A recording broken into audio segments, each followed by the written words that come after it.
सत साहिब सतगुरुदेव की जय। बंदी छोड़ कबीर साहिब जी की जय। बंदी छोड़ गरीबदास जी महाराज जी की जय। स्वामी राम देवानंद जी गुरु महाराज जी की जय हो।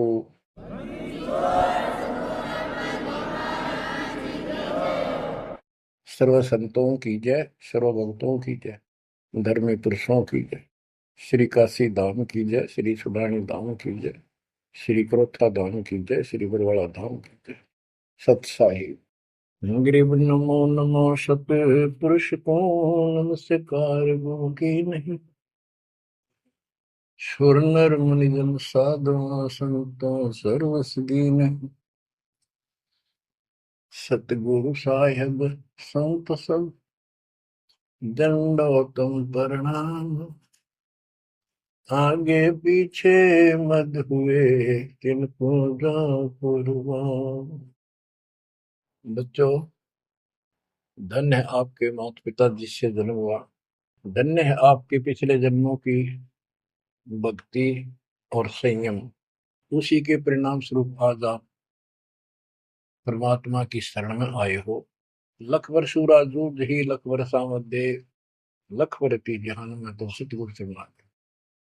भावार्थ है कि आप इतने अच्छे धर्म कर्म वाले व्यक्ति रहे हो, लेकिन मोक्ष नहीं मिला। मोक्ष न मिलने का कारण परमात्मा पे अविश्वास रहा। जिस भी धर्म जब जाति के अंदर हम जन्मे, हम उन्हीं क्रियाओं को उत्तम मानते रहे। परमात्मा के ज्ञान से प्रेरित होकर कुछ दिन भक्ति जरूर की, लेकिन एक से अनेक अधिक नहीं थे हम, फिर हम रह जाते थे। लेकिन ये परमात्मा हमारे पिता हैं कबीर साहब, हमारे सच्चे साक्षी हैं, हमारे एकमात्र हितैषी हैं इन काल के 21 ब्रह्मांड रूपी नरक में। बच्चों, आज कबीर साहब कहते हैं झूठे सुख को सुख कहे ये मान रहा मनमोद, ये सकल कभी ना काल का कुछ मुख मत उसको। हम इस झूठे सुख को सुख मान रहे हैं। थोड़ा सा धन हो गया, कार कोठी होगी, बेटा बेटी होगी, और फिर सारा दिन बकवादों से अतिरिक्त कुछ नहीं सोचता। धन जोड़ लो, हेरा फेरी कर लो, और अधिक पैसा हो जाता है, राजनीति में आ जाओ, यानी मई माँ की भूख बनी रहती है। और ये हमारे जन्म मरण का मुख्य कारण है।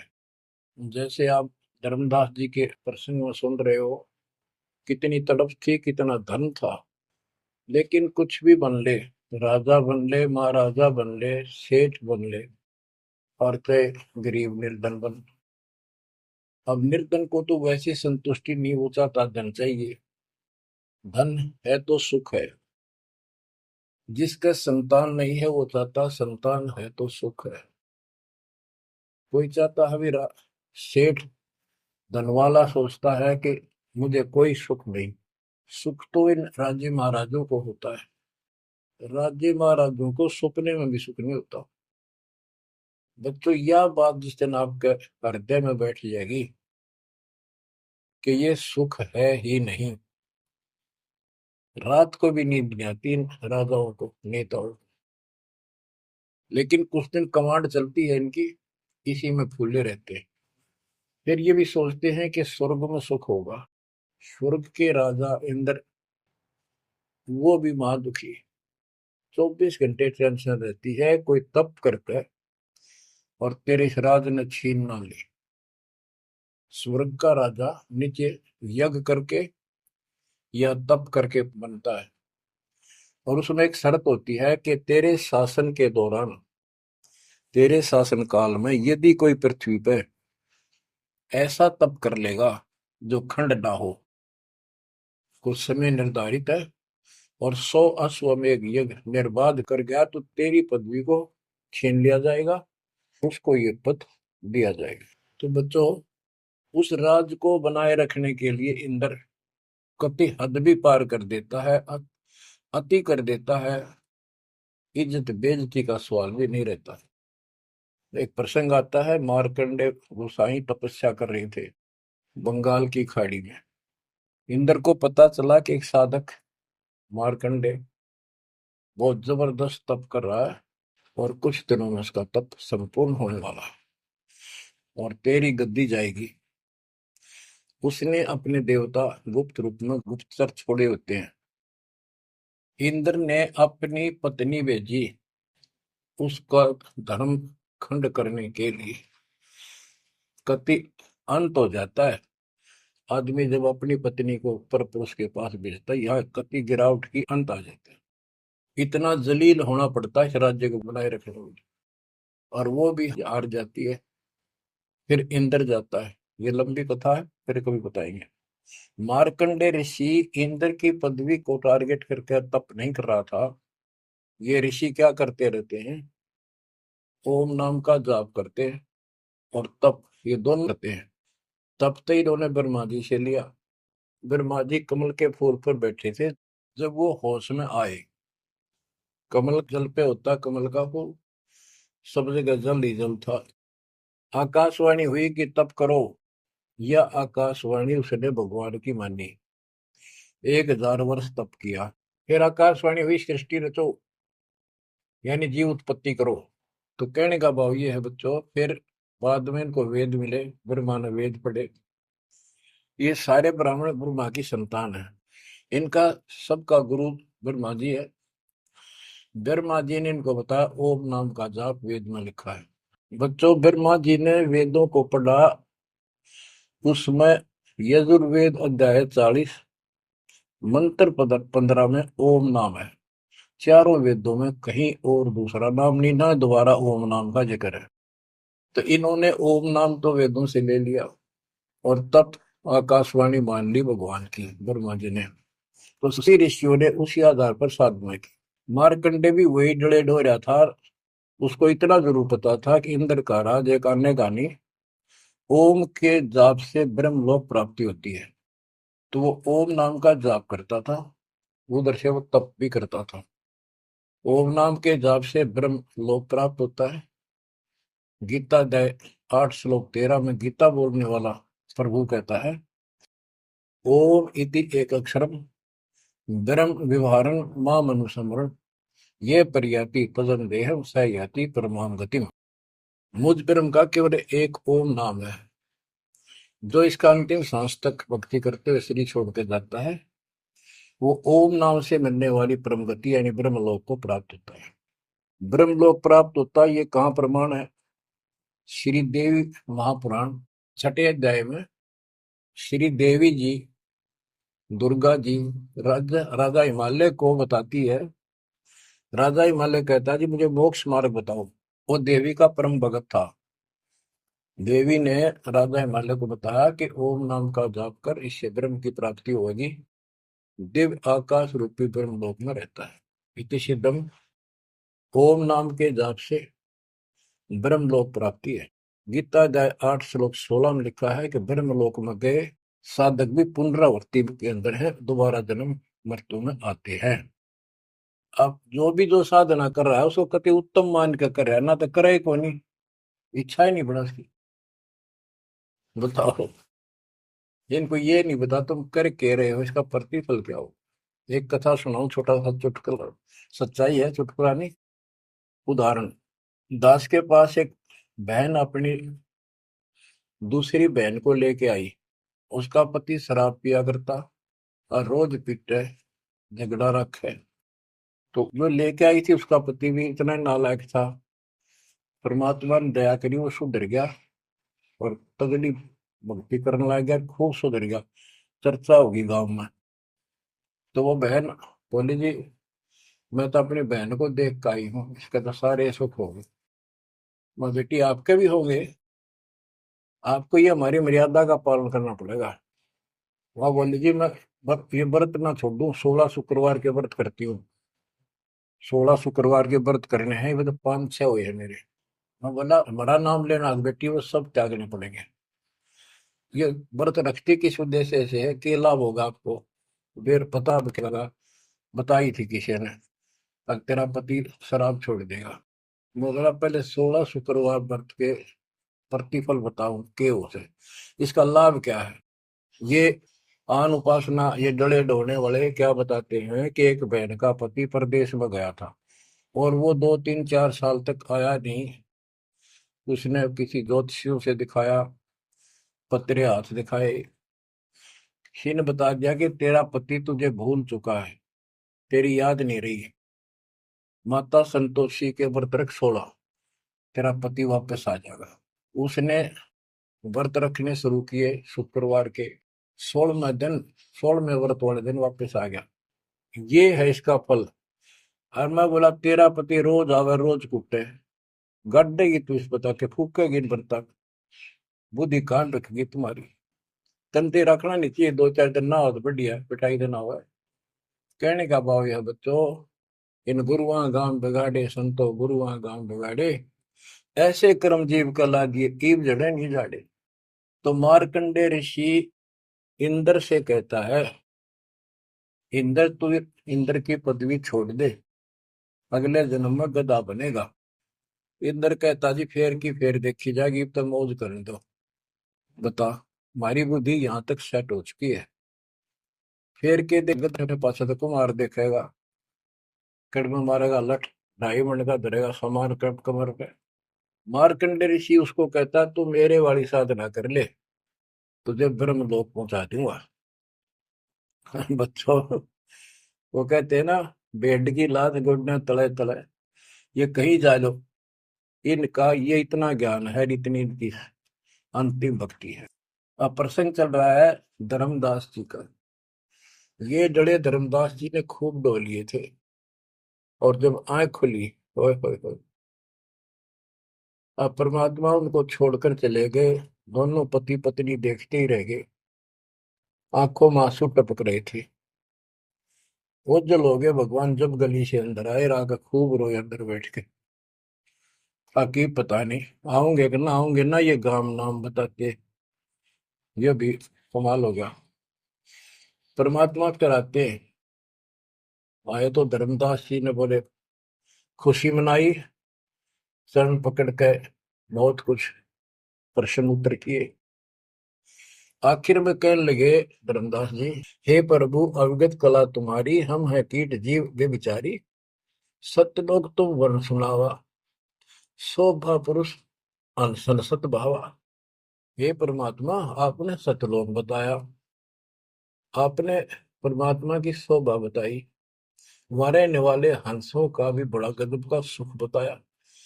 कैसे न देश राज वह आही, चित इच्छा प्रभु देखन ताई। कि वो कैसा देश है, कैसा लोक है, मेरा मन करता है उसने देखो। परमात्मा बोले धर्मदास ये निर्घनी काया, निर्घनी ये बेकार, इसमें डंगा भरा पड़ा, काम क्रोध लोभ विष्टा थूक ब्लड टट्टी पेशाब, इसमें कैसे दर्शन होगे उस भगवान के। मैं जो बताता हूं तो ऐसे भक्ति शुरू कर दे, और जब शरीर छोड़ के जाएगा तो आपको परमात्मा के दर्शन हो जाएंगे। वैसे तो लोग भी देखिए वहां सारे अपने बहन भाइयों में खुशी करे ना। धर्मदास ये निर्गनिकाया, ये तन पुरुष दर्श के में पाया, इस तन में भगवान कैसे दिखेगा। तन ठीक का जो पूरा हो भाई, सतलोक तो देखो जाए।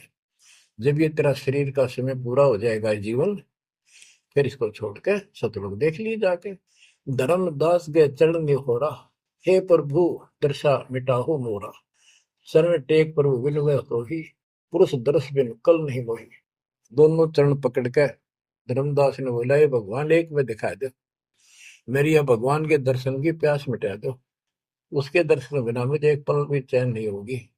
परमात्मा बोले भाई मैं ही हूँ प्रभु, सारी सृष्टि का मालिक मैं हूँ, मैं आपका गुरु हूँ। दीक्षा दी धर्मदास जी को मेरे, मैं आपका गुरु हूँ, मैं आपका भगवान हूँ, मैं सतपुरुष हूँ, और मेरा ही नाम कबीर है।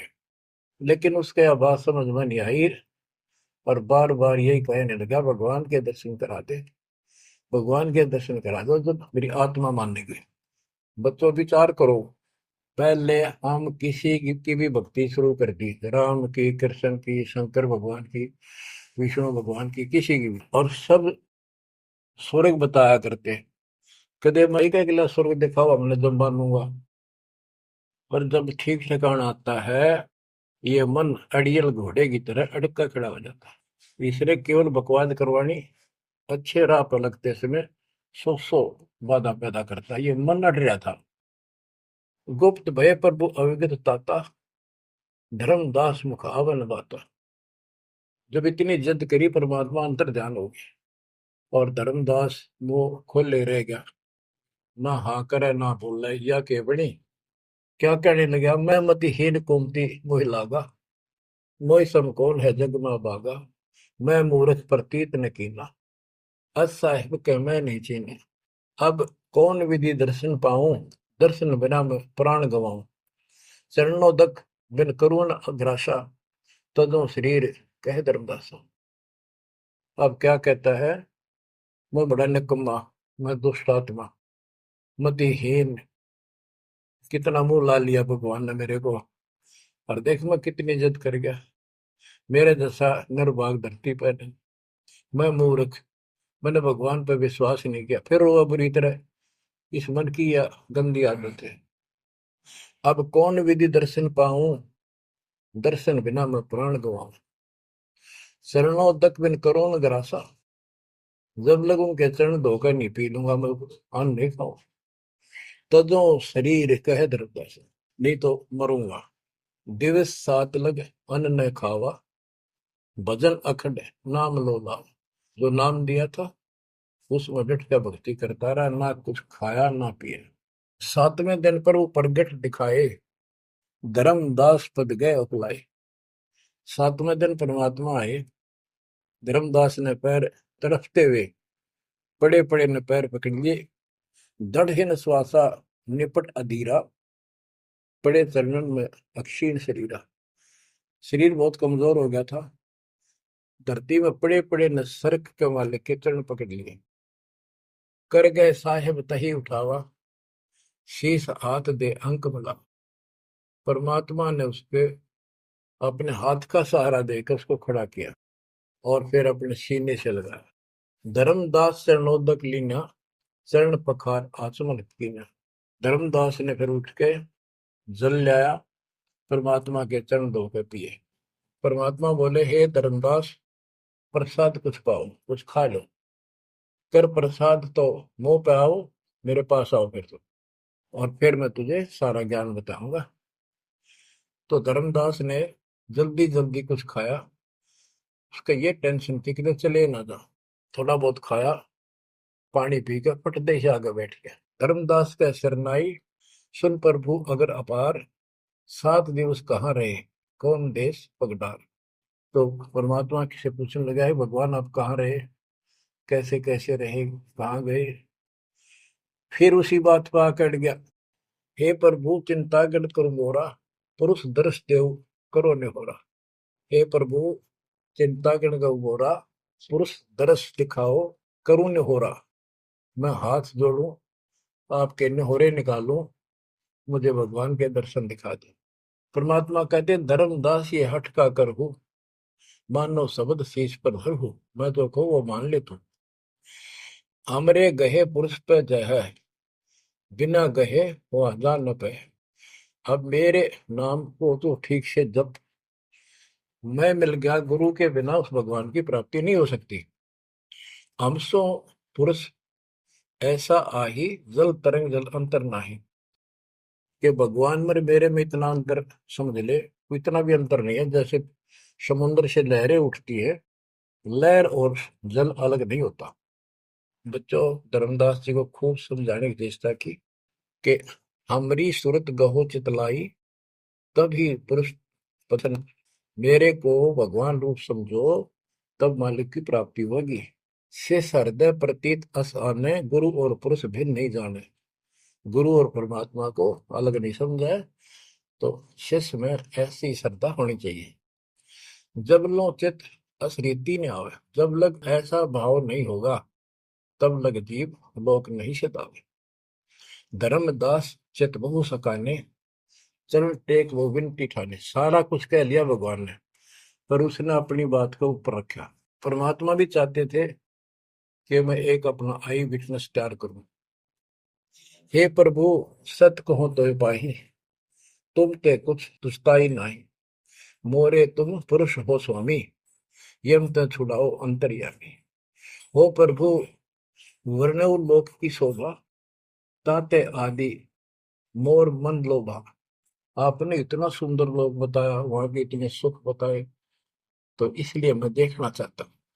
तब लीला बहुत हम देखा, आपके चमत्कार मैंने बहुत देख लिए। पुरुष दर्श बिन रह ये रेखा, भगवान के दर्शन नहीं कर लूंगा इतना मेरे मन का दोष निकले नहीं। जो किंकर पर हो दयाला, तो छिन में होएगा पुरसाला। कि मेरे दिल का कांटा जब निकलेगा, जब आप यह दया कर दोगे। तब परमात्मा ने कहा, धर्मदास ठीक है चलो। बच्चों उस समय परमात्मा कबीर जी और धर्मदास अकेले उसके एक बगीची सी थी उसमें थे, दोनों ही जने थे। धर्मदास जी की आत्मा को लेके परमात्मा ऊपर चले गए। पीछे से लोगों ने देखा, घर वालों ने जाके देखा, धर्मदास आया नहीं, क्या हो गया। वो बेहोश पड़ा, जैसे कोमा में होता है, मरा नहीं। 3 दिन तक ऐसा रहा। मालिक को ऊपर लेके गया। धर्मनी जो ऐसो चितके ना, तन तद चल लोक प्रवीणा। छोड़ इस शरीर को, चल मेरे साथ। राखो तन गौर ले हंसा, ता पहुंचे जा काल ही संसा। क्षण एक में पहुंचे जाई, अवगत लीला लखे को पाए। शोभा लोक देख सुख माना, उदित असंख्य शशि और भाना। इतना प्रकाश उस लोक का, जैसे असंख्य सूर्य और चांद उदय हो गए हों। परमात्मा कबीर जी जिंदा बाबा के रूप में थे। जब सतलोक में पहुंचे और जब उस परमात्मा के महल के सामने सतलोक में संतरी खड़ा था, परमात्मा बोले, भाइयों मृतलोक से एक हंस आए हैं, धर्मदास इनका नाम है, और इनको वह परमात्मा के दर्शन कराओ सतपुरुष के। द्वारपाल ने एक और भगत को बुलाया और कहा, इनको सतपुरुष के दर्शन करा के लाओ, महल में ले जाओ दरबार में। जब वो लेके चला धर्मदास जी को, बहुत से भगत और आगे हंस हंसनी, यानी जैसे यहाँ भगत कहते हैं वहाँ हंस कहते हैं, भगतमती कहते हैं, वहाँ हंसनी कहते हैं। हंस का अर्थ है, हंस एक पक्षी है जो बुगले जैसा होता है, कति सेम टू सेम। लेकिन उसका गुण ये होता है, वो मांस मच्छी नहीं खाता, भूखा मर जाएगा, केवल मोती खाता है। अर्थात संत भगत वो होता है जो सब बकवाद छोड़ दे, केवल राम नाम के मोती सेवा सुमन दान करे, उनको हंस कहते हैं। तो काफी हंस इकट्ठे होकर आगे भगत और हंसनी भगतमती। बच्चों जैसे दास बताता रहता है, जो बच्चे स्कूल में सुख लेना चाहते हैं और वहां बकवादों में लगे रहते हैं, वो सदा दुखी होते हैं। अपनी पढ़ाई पूरी करके बढ़िया नौकरी मिल जाए, फिर नाचो गाओ, वहां सुख लो सारा। नाचने गाने का मतलब यहाँ पृथ्वी लोक पर रहना नहीं। भाव ये है कि जब आप सतलोक चले जाओ तो वहां मौज करियो सारी। यहाँ काहे का नाचना और कित का गाना, एक पलक में पता नहीं क्या हो जाए। तो जैसे सतलोक में दूसरे धर्म वाले कई कहते हैं, जो सतलोक की महिमा बताते हैं कि सतलोक में प्रकाश ही प्रकाश है, वहां और कुछ है ही नहीं। वो आत्मा उसमें ऐसे मिल जाती है जैसे बूंद समुद्र में। ये पूरा राधा स्वामी पंथ, सत्ता सौदा वाले, सरसाले, गुरुदेव वाले और भी सब इस यह रटला रहे, वहां कुछ नहीं है। और आंखों देखा धर्मदास क्या बताता है, वाणी पढ़ता हूँ, ये वैसे लिखी हुई है पुराने समय की, शुद्ध नहीं है इतनी, लेकिन अर्थ गजब का है इसका। कहते हैं, जित देखा जगमग झलका ही, देखत हर्षित भय ही भाई। धर्मदास ने जहां देखा इतनी सुंदरता प्रकाश में गजब का नूर चमक, देख देख खुश हो रहा है। द्वारपाल हंस जो रहिया, ता में एक हंस से कहिया, ए हंस तुम जाओ लिवाई, पुरुष दर्श दे आनो भाई। इसको धर्मदास को ले जाओ, परमात्मा के दर्शन करा के वापस यहीं ले आना। चले लिवाए पुरुष तब पैजा, अचानक हंस वो आए तब ही, वहां बहुत से अचानक और हंस आगे वक्त। करत कोलाहल मंगल चारा, शोभा अद्भुत अंग अपारा। ओहो, उनके जो वहां पर भगत आए और भगतनी आई, इतने गजब के सुंदर शरीर देखते ही बने। उनके गले में रत्नों की माला और जगमग दे, बहुत गजब का, बहुत सुंदर कपड़े पहन रखे, अमर चीर शोभा धर्माए। अनसन भाल शोभा के वर्णों, धर्मदास कहता है कि उन हंसों के माथे की शोभा क्या बताऊं, बहुत गजब की। रवि करता रोम सोडस चंद्र भाल छिवि लहू, यानी 16 चंद्रमा का प्रकाश हो उनके माथे की, इतनी चमक थी, इतना नूर था। हंस कांति प्रतिरोम प्रकाशा, हीरा मणि उदित रोबासा। उनके शरीर की इतनी गजब की शोभा थी, प्रत्येक की रोम रोम की जैसे हीर और मोती चमक रहे हो।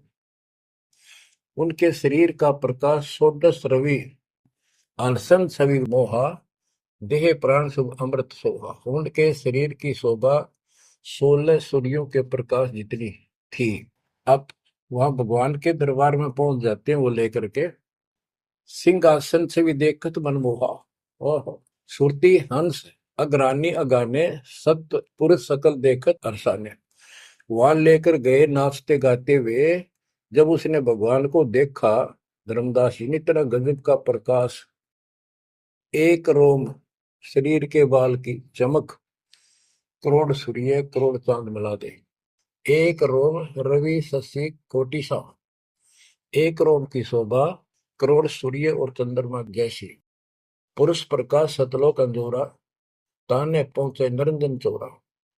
के उस सतलोक का इतना सुंदर प्रकाश है, वहां ऐसी व्यवस्था है कि वहां ये काल निरंजन, ये चोर नहीं जा सकता, यानी इसका वहां भय नहीं है। अब सुनो, 4-5 पंक्तियों में कमाल कर दिया। पुरुष कबीर देखा एक भाई, धर्मदास पुन रहे लज्जाई। वहां पर परमात्मा तो सतलोक का मालिक, असंग ब्रह्मांड के तख्त पर सिंहासन पर विराजमान था, वो वही सूरत थी उनके साथ धरती से नीचे से आया था। ओहो, देखो ये तो लिखा कबीर सागर में, ये वो सुना रहा हूँ। और वास्तविकता आपको बताई कि परमात्मा स्वयं उसको साथ लेकर गए और वो चौवर करने लगे उसके ऊपर। हमने इसका रस निकालना, सारा रस निकालना है।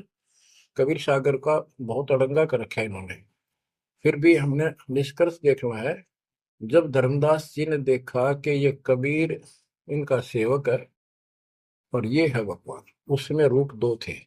जब परमात्मा खड़े हुए और जिंदा बाबा वाला रूप उस तख्त पर विराजमान हुआ, बच्चों जिसको धर्मदास भगवान मान रहा था, वो खड़े हुए सतपुरुष और परमात्मा जिंदा बाबा वाले वेश सिंहासन पर विराजमान हो गए, और वो चवर लेकर खुद परमात्मा उस कबीर जिंदा बाबा पर करने लगे।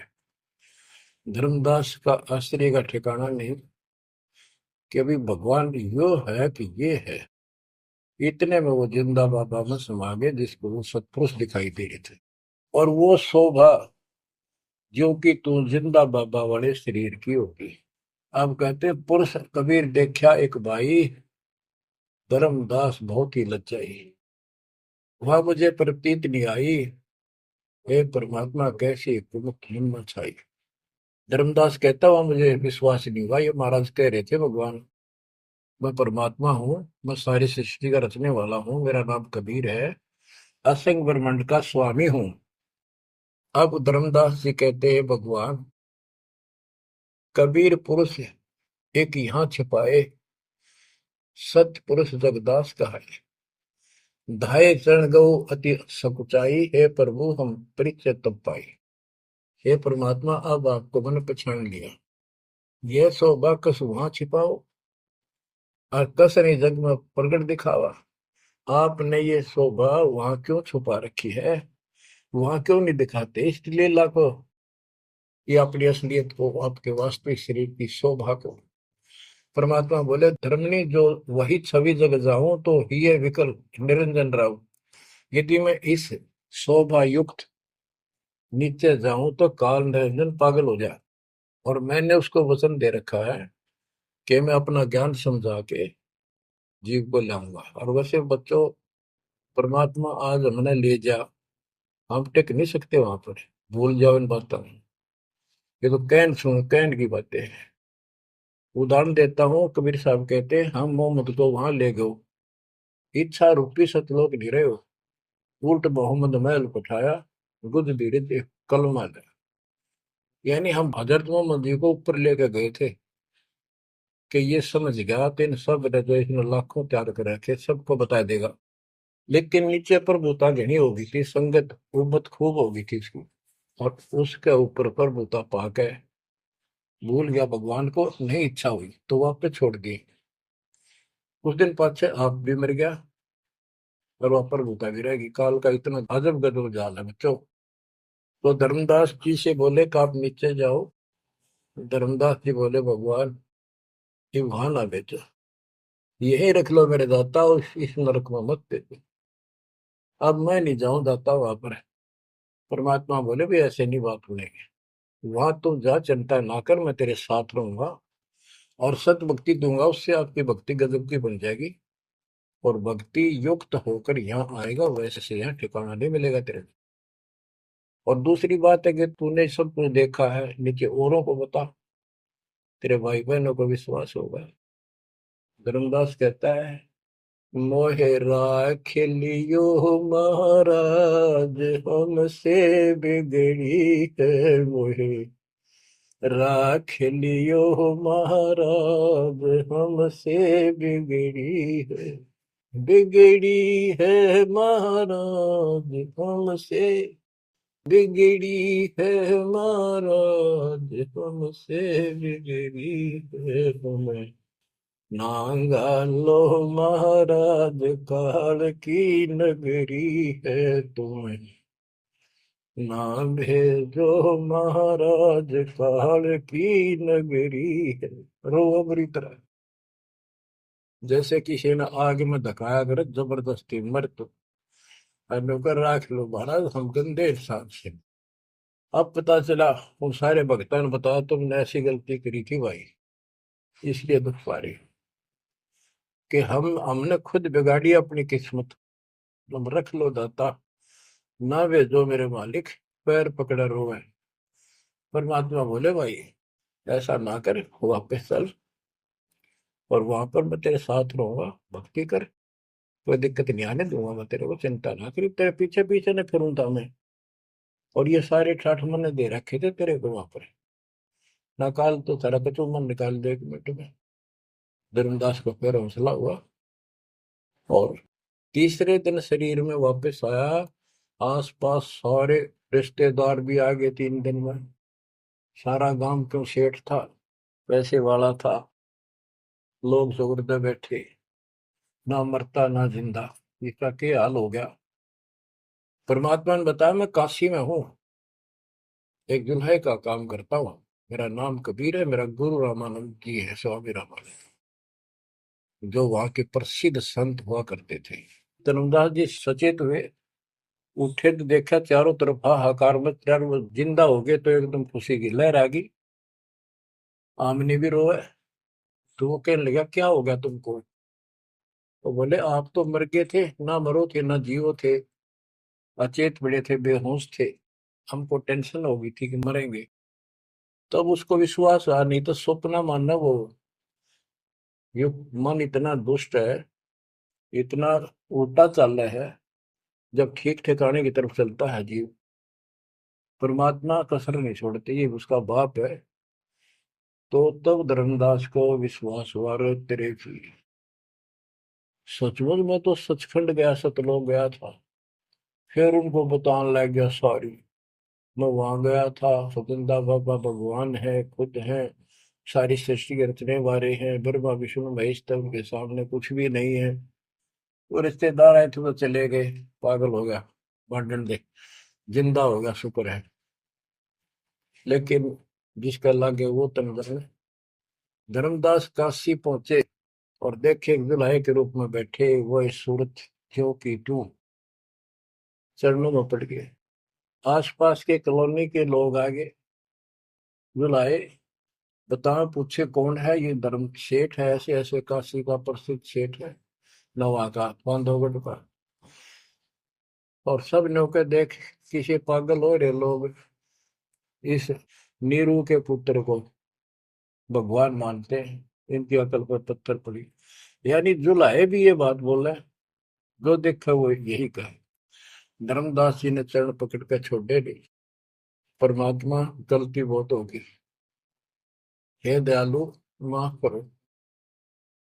जब परमेश्वर ने उसको कहा, बच्चा तेरा दोष नहीं, इस काल ने सबकी बुद्धि फेर रखी, और जो भी ये सारा संसार आपको दिखाई देता है ये कुछ भी नहीं है।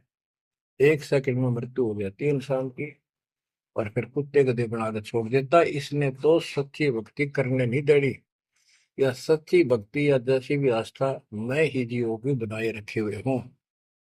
उस टाइम तो धर्मदास जी सारी मान्य था, कोई बात ही नहीं रही।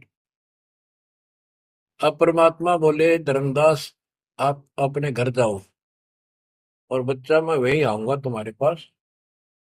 धर्मदास बोला, जी आइयो, मेरा बेटे ने भी समझाइयो, और आमनी ने भी सतनाम दिया, बेटा भाई मैं आऊंगा पक्का। धर्मदास चले गए, परमात्मा वहां आमनी को नाम दिया।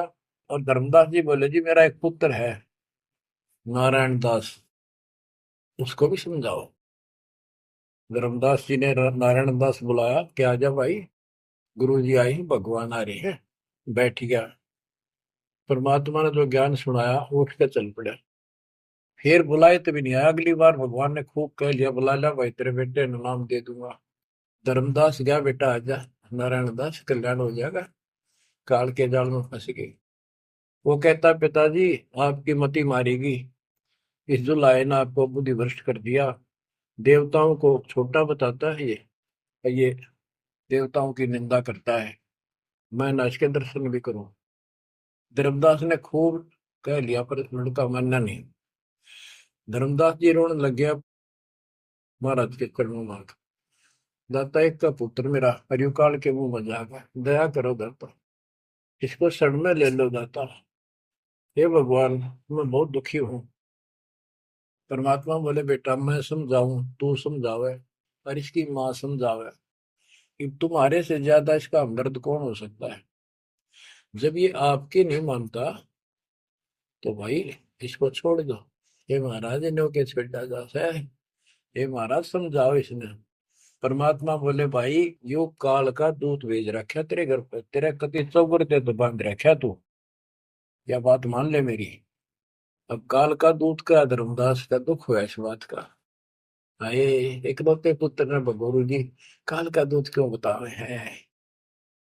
परमात्मा बोले, कि तेरा बेटा कहाँ पर है, उसको एक बार ले आया यहाँ पर। धर्मदास बोले, बेटा चल, तो कुछ ना सुनिए, बैठ जाओ बस। वो आ गया। परमात्मा ने उसकी तरफ ऐसे आशीर्वाद वाला हाथ किया, और धर्मदास से बोला, देख ये है तेरी बॉडी के अंदर, इस शरीर के अंदर यू काल बैठा। उसका शकल देखी उसने छोरे के अंदर से, वो वास्तविकता थी उसको काल के दूत की। ओछा माता, लंबे दूत, विकराल शरीर। परमात्मा बोले, यू बैठा इसके अंदर, यू काल का दूत है, ये कभी भी नाम नहीं लेगा, ना तेरे साथ चलेगा। जब धर्मदास बोला, नारायण दास है, जा बेटा जा, जा कर ले काम, कर ले काम। चरण में पड़ गया, भगवान मेरा तो बीज नष्ट हो गया, हे भगवान मेरा तो वंश ऊपर चला गया, पता ही काल पैदा कर हो गया मेरा तो। परमात्मा बोले, वंश ने के चाटेगा, तू पीछा छुटवा ले यहाँ से बेटा, क्या करेगा इस वंश का।